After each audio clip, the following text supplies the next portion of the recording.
Hello and welcome to ZED Talks. This is episode 2 in series 1, and I'm joined today with David Greenhalgh, who is a trusted and very, very respected employment lawyer. For me, at least 25 years we've been in each other's pockets, and I want David to talk about a few things. But first of all, David, introduce yourself. Hi Zoe, thank you for having me on.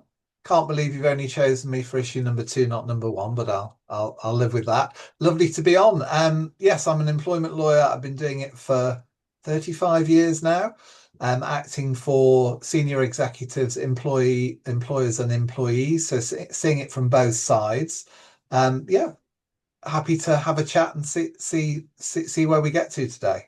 Brilliant. Well, you and I met recently at a lovely location in Shoreditch, as we often, well, not often, but we frequent and we meet every so often. We chew the fat about many things, obviously nothing private and confidential, but just like landscape of market, what's happening in the HR world, which is just always awesome. So I always love your company. And by the way, I mean, how could you be practicing for 35 years when you only look, 21? You're a charmer. Such a charmer.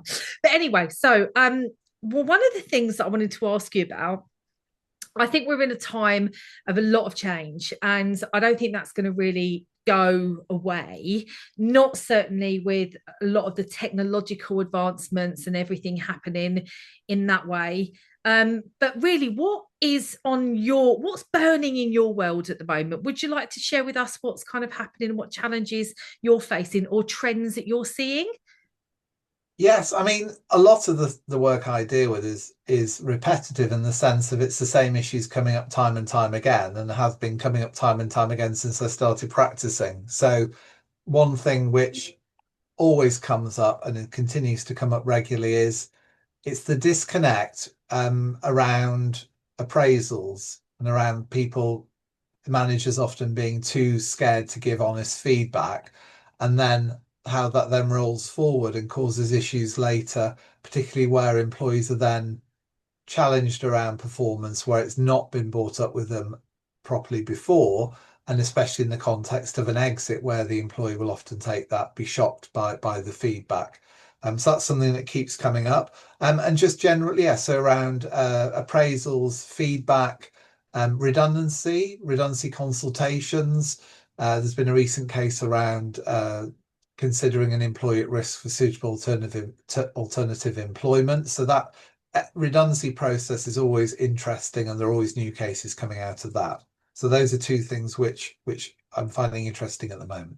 Oh, okay. So this is something that what I just heard is that these are things that are quite repetitive and they're not new. However, they continue to be a thorn in our side. Now, Yes, and the case law is developing, and it's always going to be a source of work for me because employers, I think it's human nature, are often reluctant to tackle issues head on.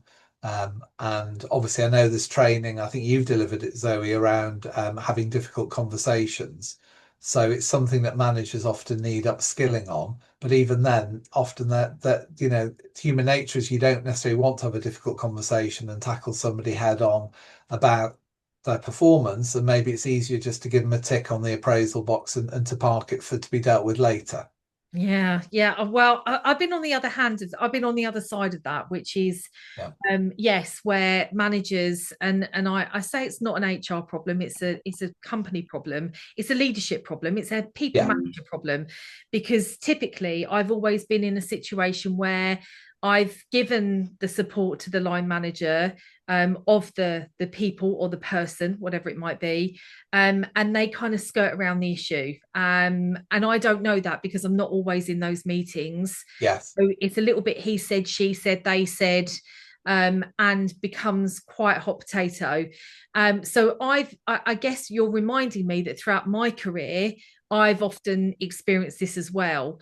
And it's just it's confidence on the line manager's perspective. I think that they're just afraid of what to say, afraid of upsetting the person, afraid. So okay, on that score, then, what would be really tangible, practical solutions for line managers or even for HR to help the line manager? Where do you think we can move the needle on this? I mean, it keeps you in a job. So It's a double-edged sword, David, really. Absolutely. Seems to me training's key because it's training people with some worked examples of how they're going to how they're going to tackle that. Where you've got an employee who's very hard-skinned and perhaps doesn't want to hear negative feedback, and it's how you frame the feedback with positive feedback about the things they're doing well and things that might need some improvement. Giving them a method of delivery that's not as intimidating for the manager, and training on how to do it and how to deal with tricky situations, it seems to me, has got to help. And then it's about them properly documenting what, in terms of the message that's been given, documenting perhaps the issues and areas for improvement, so that a lot of the work I do is around where there are issues, is where there's failure to document. So I always say document, document, document.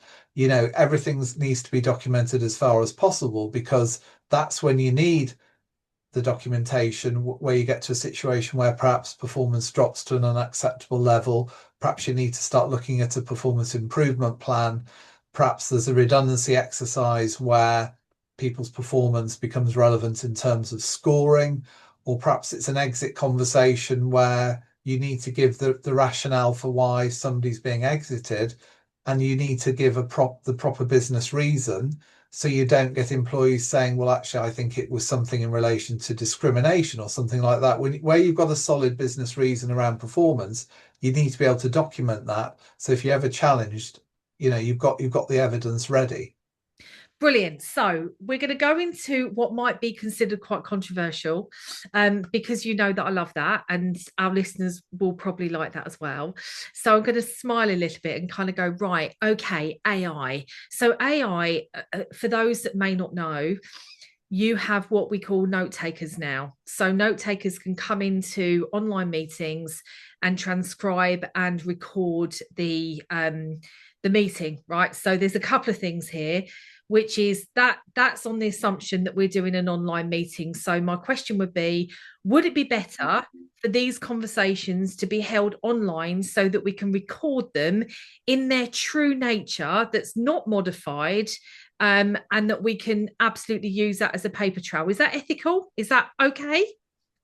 Well, I guess it depends, doesn't it? The first thing with AI, any use of AI in the workplace, is to make sure that the platform you're using it on is approved by the business, so that it's ring fenced within the business. So you certainly wouldn't want to be recording a meeting offline on a phone or on some kind of AI recording device, because obviously that recording will be personal data of the employee and will then be held potentially on a platform that's not your work platform. So Yeah. it needs to be ring fence. That's the first thing, it seems to me.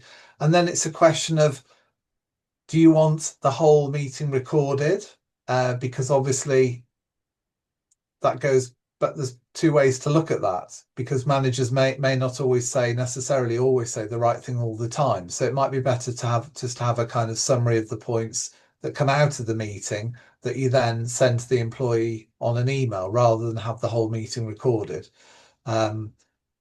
It seems to me it goes both ways, Yeah. because if the whole thing's recorded and the manager puts a foot wrong, then it's recorded and it will sit somewhere on the system as a recording, which would then be accessible potentially by the employee on, for example, a data request or something like that. So So it may not necessarily. So there are pros and cons, it seems to me. And okay, well that's a really good shout out, because I don't think that people will consider that there's GDPR in that as well. So that is kind of like the personal data and how it's stored and recorded, if it's not a company endorsed and ring fenced. Platform. It's the same way if you have employees who are using AI to help them with their work. That's why companies really need a policy around that, to be really clear on whether it's tolerated, and if so, what AI platform can be used. And Brilliant. again, many businesses now have their own ring-fenced AI tailored system, which means that all the information's captured and kept on their own data servers or data, Yeah. but it's in one place and it's ring fenced. That's very important. And so on that then, just staying with that thread, is it, does there need to be somewhere where you have express consent from the employee to be able to also record? Well, yes, I mean the privacy notice that the employee will usually get the employee to sign when they sign a contract of employment would probably need to be adjusted anyway to deal with because that in that document you're telling the employee how their personal data will be Yeah. used during their employment. And if AI is something which is then going to be used in any way to process any of their data, then yes, it would probably need to be included, I would have thought, in the privacy notice. Yeah, there's a lot to be considered here, and I think that there's a lot of policies that need to be reviewed in relationship to Yes, how data is being used. Because, well, I mean, I don't know if anyone's observed, but Google actually is you know, you get an AI response now, right? So that's right. AI is kind of embedded in so many things that we probably don't recognize already. So there is a call to action for anybody that maybe needs to do a little policy review. Do you do policy reviews, David, in your organisation, just so that we know if anybody needed to know? Yeah, yes, absolutely, absolutely. I mean, the whole thing, what I've noticed with AI is very interesting is whenever clients come to me, I always say, how have you found me? Has somebody recommended you? And often it's people being recommended. And then you get some people who say they found me on Google with, SEOs, just a Google search. But within the last, it's literally within the last 3 or 4 months, a massive amount of people are now, rather than saying Google, are saying they found me through an AI search. So they're searching for the best employment lawyer to help me with my settlement agreement, something like that. And apparently, I'm coming upon, which is good for business. But it's interesting that how AI is very quickly almost appears to be overtaking Google as the place people go to search. Obviously, I'm not the only lawyer that's coming up. Just to be clear, it gives them a selection. I'm on the list, Yes. luckily. But it's just interesting how quickly the tide's moving within a very short space of time. Yes, I don't think we can get off the train of AI, and which is why, I mean, we don't exclusively focus on AI on Z Talks, but I think I want to expand. The intention is to expand the listeners' view, because in my survey that I did, I shared a snapshot with you when we met. Yeah, Was is in the participation results, only 17% of people in that responded to the survey were using AI, and they used it for very general and very light tasks, let's say, or yeah, information. And that to me also, the question was why? What's the problem? And one of the problems is security and safety, yeah, efficacy, and the almost like the validity, the reliability of it, and is it lawful? So these are it's really important that we get clear about what the boundaries are. And I guess I've seen the EU regulations for AI, which may be very boring for some, but I can see that it's going to get a lot more rigor, because we're going to just come into a topic about performance valuation, which I would love your thoughts on in just a sec. But I think we're going to see a lot more AI generated processes, AI yes. generated playbooks, policies, all through AI. And therefore, we may see some, again, backlash around what are you using AI for? Does it have weight in terms of legal ramifications? So, in Yeah. the case of like, you just mentioned about employer, I'll get my words out in a minute. In terms of, Appraisals and performance management. yeah, performance. But I mean, now we're living in this hybrid world. So the same thing, that we've got people at home that maybe can't be managed in the same way that they did Yeah. previously. That's a change. Now we've got the I guess, is it, do we need more than one appraisal a year?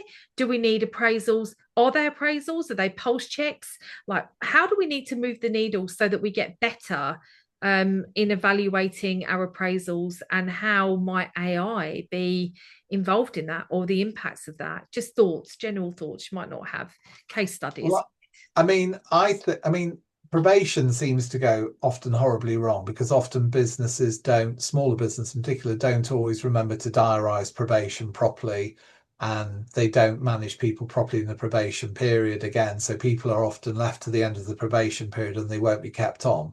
Particularly with the changes upcoming to employment law, it may be that some employers just decide to cut their losses and not to continue people past probation periods.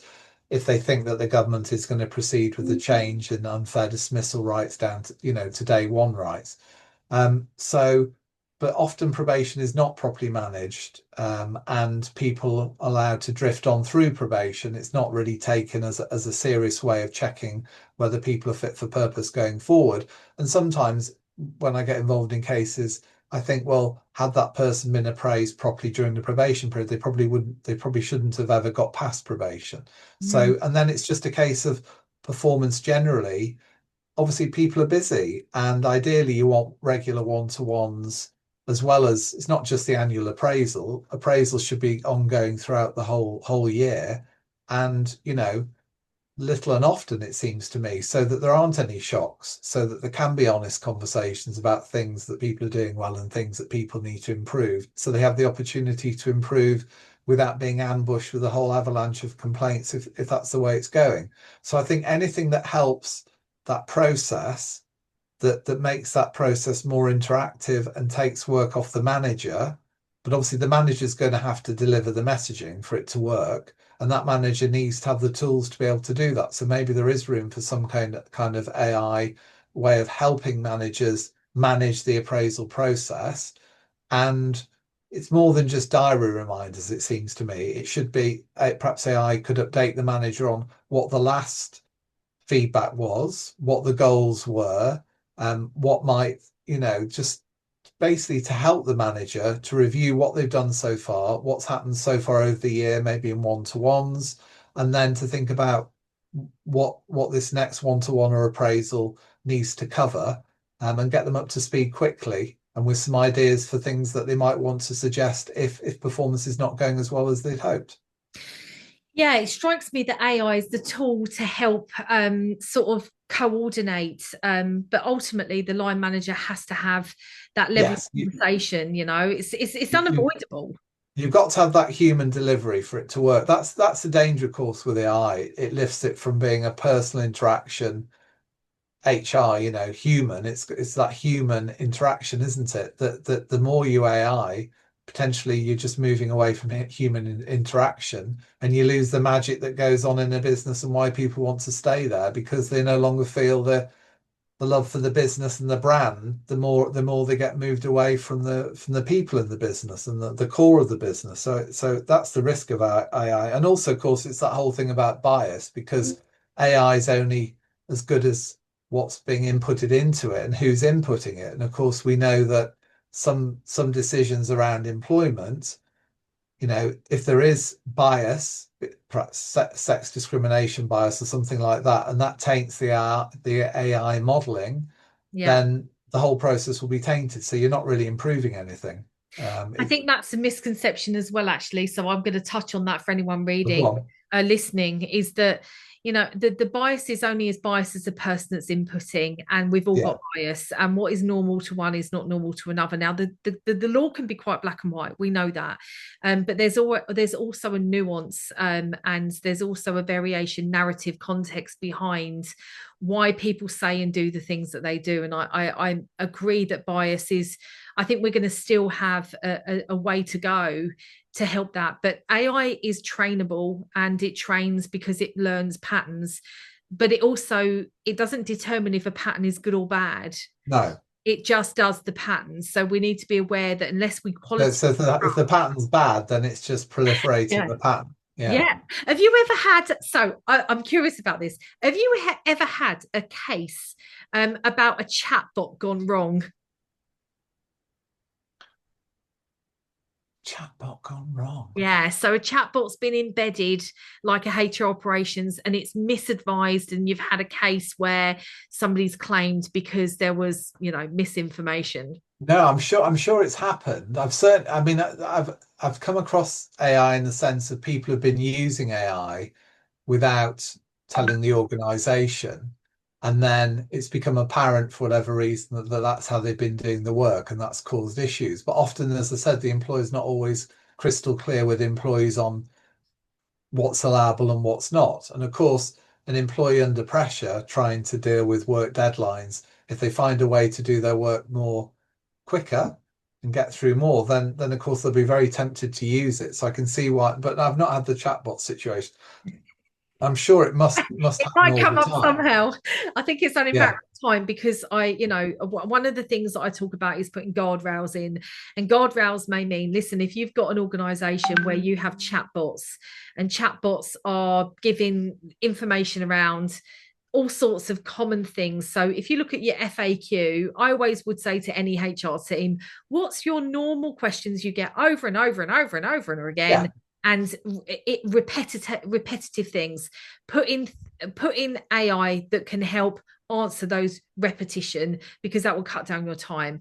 But of course, yes, again, if you're not monitoring what the AI is responding, then we can yeah, put into a bit of mischief. It's the same for yeah. recruitment, David, in terms of what's your take on, because you talked about discrimination. I think that this is one of the outcries has been, and bearing in mind that AI is not new, okay? AI is something that's been around for a very long time.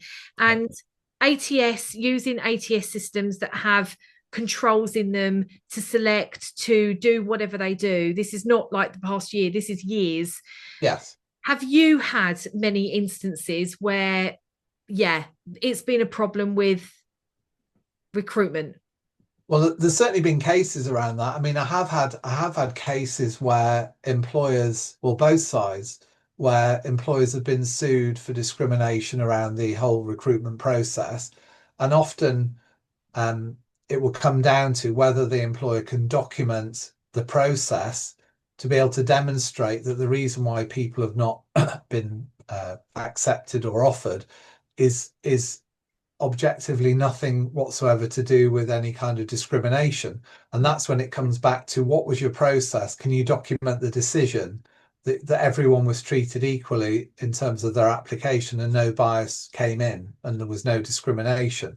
And that's where, of course, AI needs to be unpickable in the event of a challenge. So that AI decision, I guess the question is how transparency around AI, how transparent and how easy is it to go back and unmask the process that was followed to get that AI outcome if the whole process has been done using some kind of AI platform, because that's the evidence that the employer would need to rebut any kind of allegation or claim of discrimination.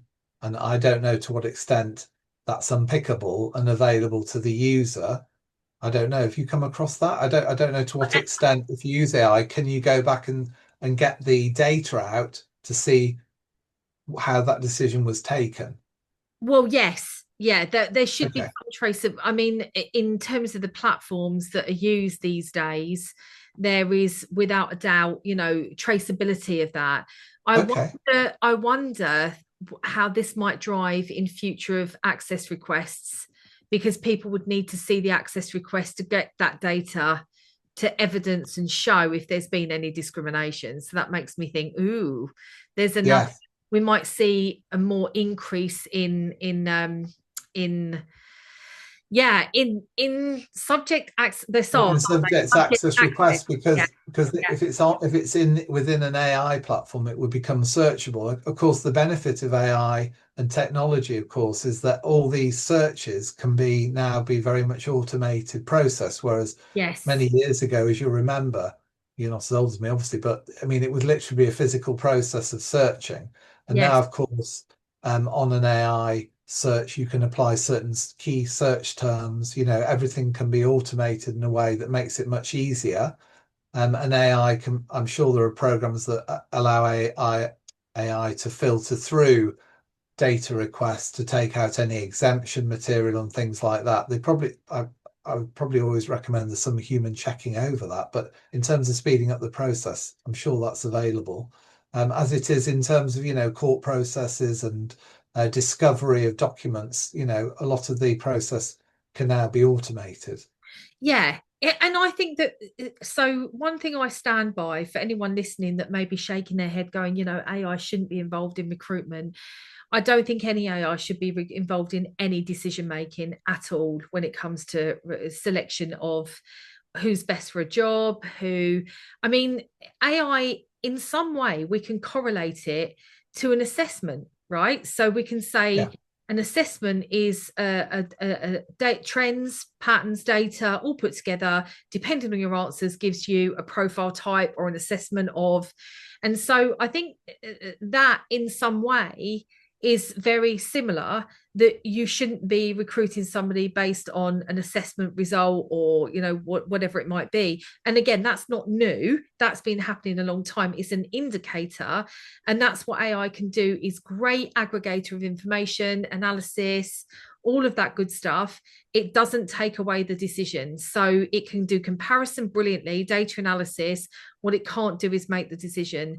And I know in a job market now, which is incredibly tough, lots of people are, in an uproar that they don't get past the first block, that they, Yeah. even LinkedIn Easy Apply, for example, lots of people would say, yeah, well, you just go into this mass machine and you don't really get, but that's not an AI thing. That is something that's been happening a long time. It's just, I think it's highlighted because there's so many applications for one job. But is it not always been a form of AI that it's like a filter? I don't know. I don't know how it works, but I'm assuming that AI is being used as a kind of filter, and Yes. then to produce a short list. Is that how it Yeah, well, works? machine learning. So AI has evolved from machine learning. So machine learning has specific patterns and trends that it uses over and over again. It doesn't think for itself. It just Yeah. applies the same thing over and over again. What makes it different with AI is it's another level based on Yes. it training it. It takes on new information and uses that, and then basically starts those new patterns with new information, becomes trainable. So in a very light version, and so what we need to remember is, again, coming back to the bias thing, is if you don't quality control and measure the impact and what's happening with AI tools, then, and you've got no guardrails, then of course you're going to come into mischief. But if you've got Yeah. those, and it's has these regular The assessments. safety check on it to see that it's not. Yeah. Yeah, and there are plug and play platforms that do have are used for this, and that recruiters have been using a long time. We just have to Right. remember that AI is not new. Spotify was predicting the songs that you wanted to listen to when they started years ago. Yeah. So Yeah. it's just become more on steroids. Yeah. Um, Yeah. so yeah, and this is the thing that might come up, and I wonder your take on it, is we don't know what we don't know. And do you have a sense or any thoughts on what might become hot topics when it comes to employment law with AI specifically, knowing what you know? Well, you just kind of hope that somehow AI can help the tribunal system, because the tribunal system's on its knees already post COVID, because of COVID. So you've got massive delays in the system. So probably taking a year to get to final hearing. And then if the government goes ahead with the proposal to reduce the entry level for an unfair dismissal, so you only need to work there from day one. There might be something around probation periods, but they're going to make it much easier for people to bring claims where they don't need 2 years anymore. Then there's going to be a massive flood of tribunal claims, it's if AI can somehow help manage that, that would obviously be amazing for the tribunal system. Just looking at it from that angle, so I think that might be where AI could help massively. I'm not entirely sure how, but hopefully there is a way that it can be utilized to make the system work better, because otherwise people just won't be able to get justice. And waiting for a year to get to year, perhaps 2 years even to get to tribunal is not a system that's gonna it's just not sustainable for it to be running like that. I, So hopefully that's where it will come in terms of, I think it will play out that more and more systems will become automated, and I guess it will become, there's a risk, isn't there, that there's a human disconnect generally in the workplace in terms of processes and feedback, and people, employees don't want to be managed by machines at the end of the day. So it seems to me the organizations that will succeed and be able to maintain recruitment and branding in the sense of employee branding will be the ones that that marry AI nicely and mesh it in properly with the ethos and the brand of the business so that they still keep the human side, but they use AI to everyone's advantage, but hopefully without the disadvantages. Yeah, I think you raised a really good point, and that's why we must be really cautious about running off and just plug and play in. Like we need to, for example, we might need to fix one thing very quickly. I always say, be careful if you're going to fix one thing. You're not looking at your business holistically, because you solve one problem, but you run the risk of creating 20 more, and that is my fear when I hear. I had a few calls today actually around people wanting to demo me some products. And I say, brilliant. I'd love to know what you do. And it's a very vanilla product and it says it does this. And I'm like, well, I think it's going to cause a lot more problems for some people than others. It depends on your brand, it depends on what you're doing, depends on your values as your company. That there's so many components. Yeah. And it's just not a one size fits all. And that's what scares me a little bit about people going, I've got FOMO. I now need to put A in my business because I've delayed it for so da da da da da da da. And therefore we're in a bit of a hole now. But you know what? Maybe that's being a bit negative of me because I'm seeing people going, I don't want to pay for AI. It's too expensive to have something bespoke. So I'm just going to do something I urge people to think very carefully about just going down that route because it might cost you a lot more over Yeah. time. Yes. So yeah, I got my soapbox a little bit there, didn't I? No, I think you're right. You've just got to be mindful of what the business is, what the brand, what the ethos Yeah. of the business is, and not lose your way, I guess. So yeah, trying to get the advantages, but just making sure you don't move, that you're not cutting across what the business is actually about, why people want to work there. Do you think also, David, I know that we're coming up to the end of our session. I'm incredibly grateful for your time. Do you think that the legal system in general is so archaic? I'm going to use these words: archaic, old fashioned, out of Yeah. date, Yeah. and just dinosaur, historical? Historically, but certainly not now. I mean, I think so many things, technology is being used in so many positive ways in the law, and it's there's so many new products are coming on the market to help law firms, to help lawyers, and of course, some areas of law will become more and more AI-able, and that's inevitable, it seems to me. But you're always going to need lawyers to help, with certain areas, and because of AI, some areas will become more cost effective for clients to access because the time of the lawyer will be reduced down, and some of the more basic work, background work, as it were, can be dealt with probably by some form of AI going forward. But certainly, you're always going to need negotiators and Yes. that kind of work. Yeah, I think we'll move full circle, and people will probably hear me say this again and again. We will be very pro AI, and we'll all be gallivanting towards it, and then only a matter of time we'll strip it back. Most of my career has been about centralization, decentralization, centralization, decentralization.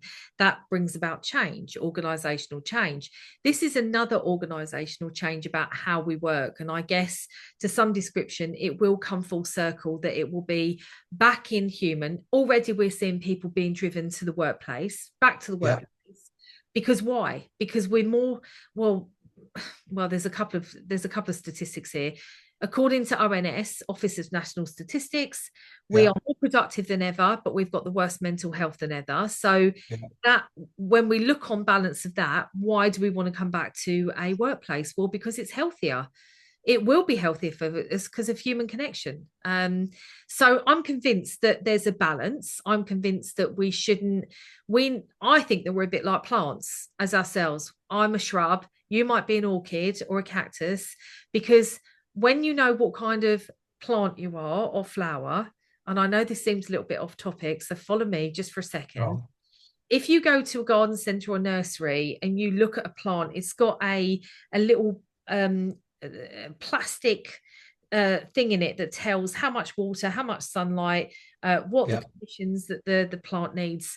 We don't come with that as a human, so it's our job to figure out what conditions we like best. So if we know what flower we are and we know what conditions we love to work in and be in and thrive in, we can just adopt and put ourselves in those conditions. Well, I think is a much more adult way of being told how to work. Like, this is your output, this is your outcome that we want you to achieve. We want you to be happy doing it. So go put yourself in the place where you can be so brilliant at what you do, and we love it. I mean, we are far away from that kind of workplace. However, I'm convinced that that would have some good returns.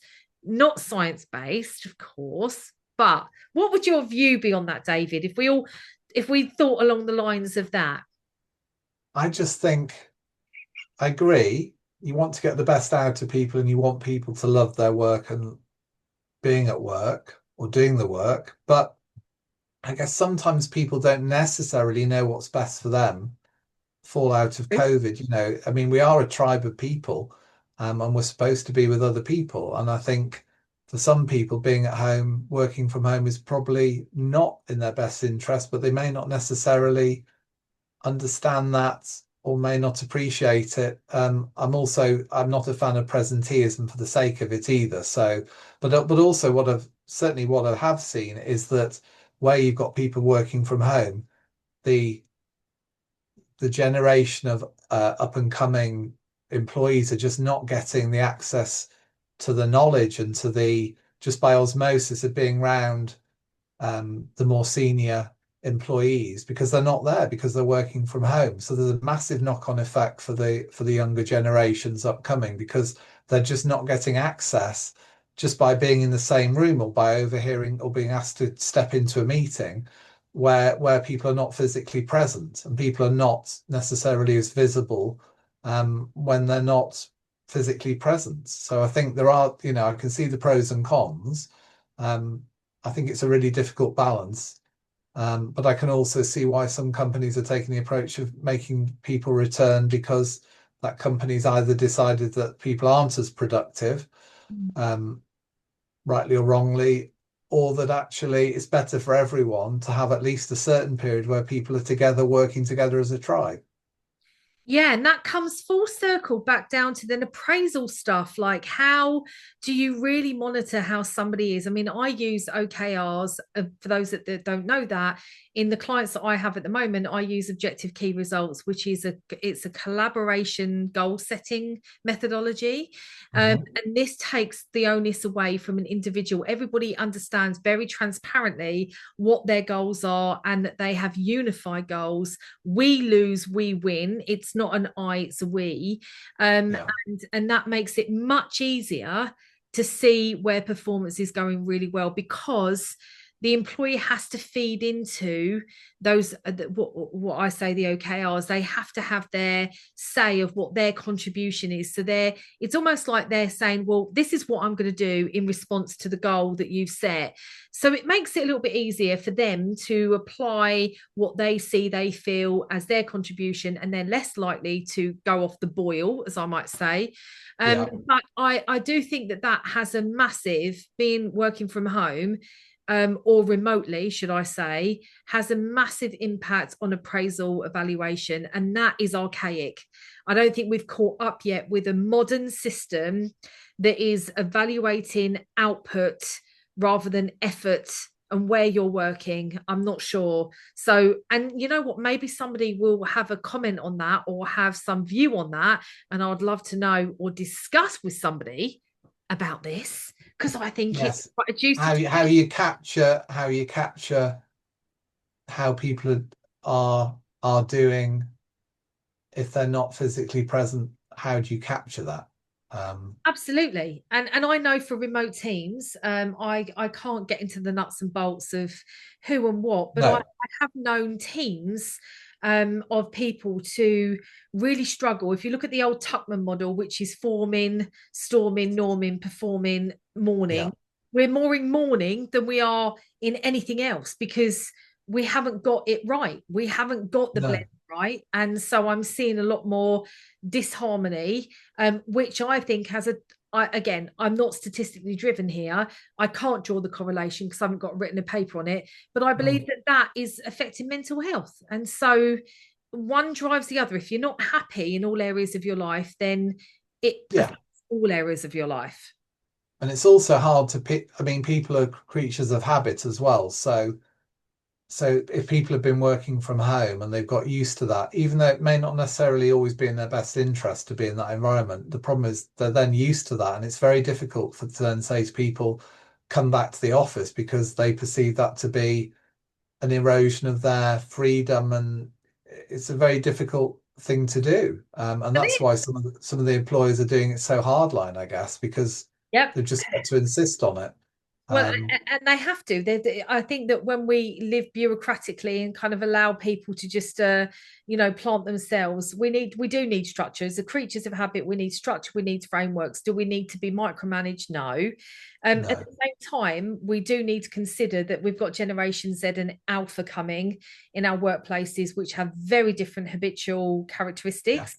Their yeah, socialization skills is very different. They yeah. have different desires. So, but that is a whole nother topic for another day, isn't it? Another day. And also the other thing on that I just say is that obviously what you don't want is are the more senior people being told they have to come in, but they're not actually coming in because they've got more leeway, they have more power to just say I'm working from home. Right? Whereas the more junior staff that really need the more senior staff around to mentor them, to by osmosis to learn from them, are then being potentially forced to go into the office, but then they're not getting the advantages that should come with that because the more senior people are not actually going into the office. Totally. I'm with you. There's a lot more. David, would you come back at another time Of and have a course, I'd quick love chat to. about the because I think that there's so many things that will come up, but I'm so appreciative of your time for today. Lovely time. It's been Um, lovely speaking to you. Thank you very much for having me on. Obviously, employment law is a massive topic, so I always love to talk about it. Yeah, absolutely. And I would love you to come back and maybe anybody listening here has some burning questions and that they want to connect with you. Of course, your details will be, I'd say, in the description in YouTube. And but it's been absolutely delightful. So thank you so much, David. I Thank you very appreciate much for you. having me on. Yeah, and I will say thank you. And for those listeners, I hope you love the show and tell us what you want to hear and what you want to know because this show is all about for you. And thank you. Until next time, bye for now.